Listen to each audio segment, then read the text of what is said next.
Video paper leak को देखा जाए, शुरुआत से ही ये जो चीजें चलती रही हैं, युवाओं का आश्वासन, युवाओं की हिम्मत कैसी है, पूरा प्रकरण को कैसे देखते हैं?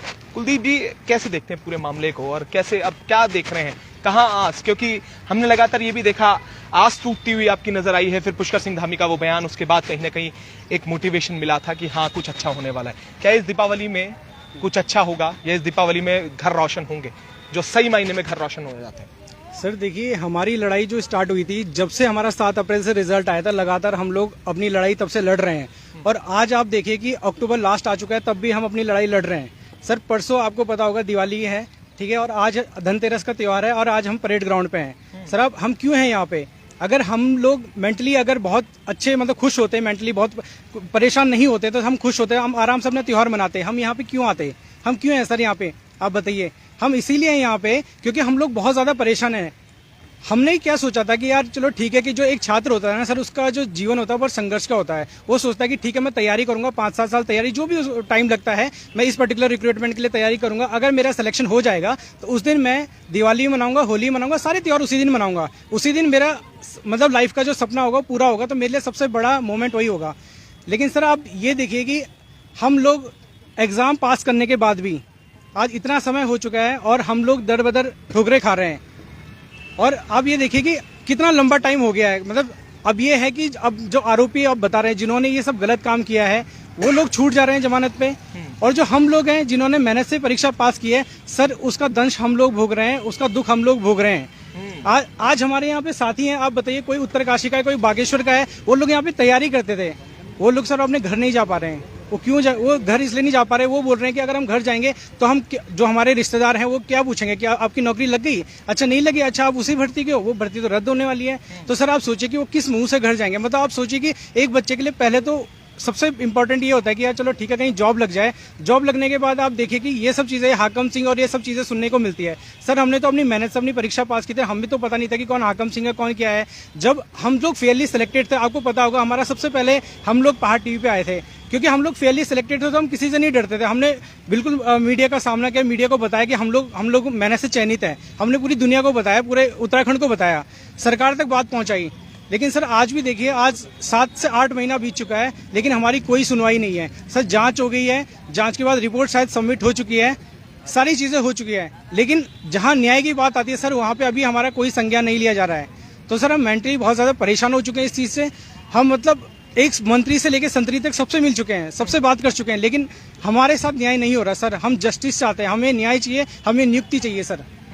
देखिए जस्टिस की बात कर रहे हैं, और ये भी एक बड़ा सवाल खड़ा किया है। जमानत का दौर जारी है और कोर्ट अपना कार्य कर रहा है, एसटीएफ अपना कार्य कर रही है, पर ये बल तोड़ने वाले, ये कहीं ना कहीं हौसलों को तोड़ता हुआ नजर आता है। जब आरोपी, जिसे आरोपी बताए जा रहे थे, उन्हें जमानत मिलती है, तो कहीं ना कहीं ये लगता है कि जो एसटीएफ ने कार्रवाई की थी, जिस बिना पे उन्हें गिरफ्तार किया था, वो कहीं ना कहीं कमजोर कड़ी थी, जिस कारण उन्हें जमानत मिल गई। जोशी साहब, आप तो लगातार ये देख रहे हैं, पूरा प्रकरण को देख रहे हैं, आप चयनित छात्र हैं, बड़ी बारीकी से हर खबर पे नजर बनाए हुए हैं, कैसा लग रहा है? क्योंकि अब सवाल ये रह गया है, एक पक्ष, अब भी मैं देख रहा था कि रद्द की बात कर रहे थे, वो मैं लगातार देखता हूं जब ये पक्ष होता है, और ये लड़ाई मुझे ऐसे लगती है कि अब इस रद्द से ज्यादा ये लड़ाई आपस की हो चुकी है, दो गुटों की हो चुकी है, जिसमें एक चयनित छात्र खड़ा आता है, और ऐसा लगता है कि ये जाने दुश्मन है। ये व्यक्ति अब, जो कल तक आप एक दूसरे के साथ बैठकर पढ़ाई करते थे, अब वो जाने दुश्मन की तरह नजर आते हैं, जो ये कहते हैं कि रद्द होनी चाहिए, और तमाम ऐसे कमेंट करते हैं। क्या कहेंगे इस पर? सर अब एक्चुअली क्या होता है कि सर, क्योंकि भर्ती हमारे उत्तराखंड में आपको भी पता है कि बहुत देर दुरुस्त होती हैं। 2016 के बाद इतने बड़े स्तर में इस बार ही पोस्ट आई थी, और ये अगर इस इतने बड़े स्तर में जब पोस्ट आई थी तो ये सबके लिए मौका था, और कई लोग इसमें चूक गए। जो ये गलत तरीके से जो लोग आए थे उनकी वजह से चूक गए। हाँ, मेन विवाद सर यहीं पर है, जो हमारी आपसी रंजिश है, क्योंकि अब सर आपको भी पता है कि सिलेक्शन लेना एक बहुत ही डिफिकल्ट टास्क है। हम लोगों का तो सिलेक्शन हो गया, और जो बच्चे इसमें रह गए थे, हाँ उनको थोड़ा जरूर बुरा इस बात का लगता है कि भाई कि उनका अधिकार किसी और ने ले लिया, इसीलिए वो लगातार रद्द की जैसी बात उठाते हैं। लेकिन सर उनको भी अगर उनसे भी पूछें तो इसमें वो भी जानते हैं कि कई लड़के जो हैं जो अपनी मेहनत से निकले हुए हैं। और सर जो आज अगर भी प्रेजेंट टाइम की बात करें, जो बच्चे कुछ नंबर से रुक रहे थे अब वो भी चाहते हैं कि सर कि वापस से जो रिजल्ट फिर से बने और उनको भी उनका जो स्थान था वो वापस मिले। तो शायद अभी तो फिलहाल प्रेजेंट टाइम में हमारे आसपास जितने भी मेरे दोस्त यार थे जो पहले किसी कारणवश रद्द की बात करते थे, अब वो भी अब नियुक्ति की बात करते हैं। वो भी चाहते हैं कि जो उनके साथ और उन दोबारा रिजल्ट निकाल करके उनको भी क्या मौका मिले, दोबारा उस रिजल्ट में आने का उनको भी मौका मिले सर। तो देखिए ये है, पर सवाल यही है कि समन्वय बन पाएगा। और जो ये आपस में दो गुट नजर आते हैं, क्योंकि उत्तराखंड में भर्तियों का जो सिलसिला हमने देखा है कि किस तरीके से कोई भर्ती आती है और उसके बाद न्यायिक प्रक्रिया में चली जाती है, कोर्ट के दरवाजों तक चली जाती है। तो क्या इंतजार ही युवा करता रहेगा?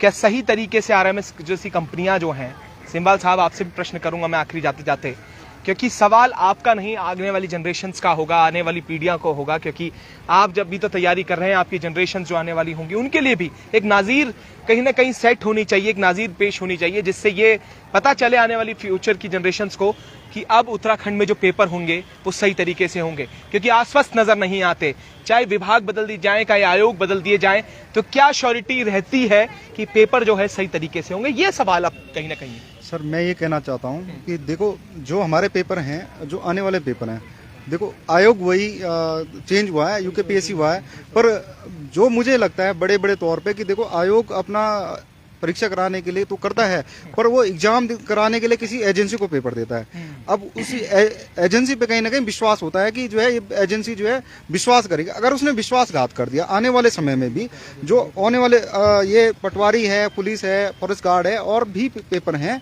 तो उसमें किसी ने विश्वासघात कर दिया तो हम लोग, जैसे अभी मैं हूँ, हम लोगों पे लोग ट्रस्ट करते नहीं करते हैं, पर जो लोग पढ़ रहे हैं, जो अभी तैयारी कर रहे हैं, जो कोचिंग में है, कोई लाइब्रेरी में बैठा हुआ है, तो वो कहीं ना कहीं ये सोचता होगा कि नहीं मैं तो मेहनत कर रहा हूँ, मैंने तो अपना एग्जाम निकालना है। हम लोगों ने भी वही सोचा, हमने सिस्टम के अंदर एग्जाम दिया हुआ है, हमारा आयोग यूकेएसएससी है, सरकार वही है, तो हमने विश्वास करके जो है ये पेपर निकाला है।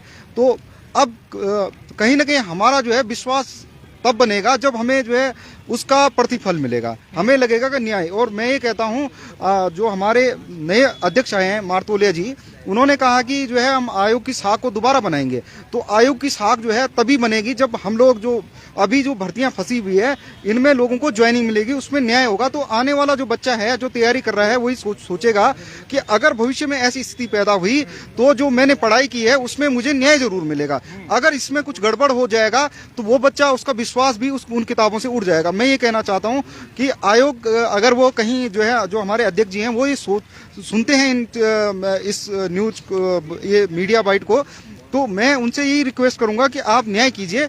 इससे क्या होगा कि जो अभी बच्चा पढ़ रहा है उसके अंदर आत्मविश्वास जाएगा, कि क्योंकि भरोसा नहीं है कि कभी, क्योंकि पटवारी में जो यूपी में भर्ती हुई थी उसके बाद एसआई की भर्ती भी लगातार वहां पे धांधली चल रही है, एक के बाद एक वहां बुलडोजर भी चला, फिर भी जो है लगातार, क्योंकि माफिया हैं और माफियों का कोई पता नहीं है, वो फिर जो है कहीं ना कहीं से सेंध मार सकते हैं। तो ऐसे में जो मेहनती बच्चा है, जो अपनी मेहनत के दम पे आया हुआ है, तो उसे कहीं ना कहीं जब फल नहीं मिलेगा तो वो असंतोष उसके अंदर जो जागेगा। हम लोग आज की डेट में हम लोग यहाँ पे हैं, ठीक है, आज तक तो हम ये सोच रहे थे कि चलो हम पिछले साल तो हमने दिवाली इसलिए नहीं मनाई कि हमारे पेपर नजदीक है, हमें तैयारी करनी है।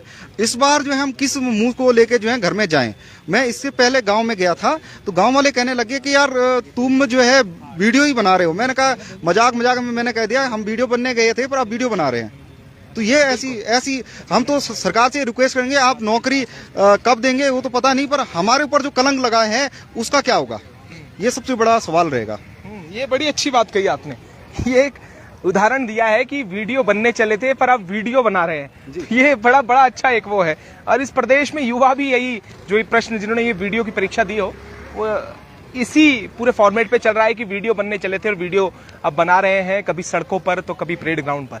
बस सवाल यही रहेंगे कि जमानत मिल रही है तो हौसले कहीं ना कहीं टूटते हुए नजर आते हैं उस पे भी, और लोगों में भी अलग अलग सोशल मीडिया पे अगर बात करें तो लगातार कमेंट्स आते हैं जिसमें ये देखा जाता है कि किस तरीके से, जिस तरीके से जितनी तेजी से गिरफ्तारियां हुई थी उतनी तेजी से जमानत का जो सिलसिला है वो चल पड़ा है।